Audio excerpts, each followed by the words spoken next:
Because old fashioned actually is people think it's just an easy cocktail. You put the whiskey, sugar, and everything, but they don't know that if you mess up with this, a wrong procedure of even the stir because you don't have a good ice, then you It ruin the might turn cocktail. out to be a bitter or undrinkable, like non-drinkable. Yeah, or even weak. Yeah.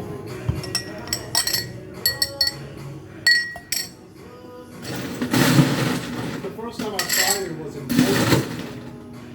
In Poland, in a whiskey bar. Oh, yeah? Made it with like fresh. Um, did they put orange zest in it? Yes, Maybe yes. with a This fresh is how I'll make it actually. Oh my god. Because that makes it, the oil and the cells of the orange peel, so that makes it more flavorful. I remember he was sweet because he asked me, do you want it on the sweeter side or the bitter side? I was like, yeah, on the sweeter side a little bit. But it was really awesome.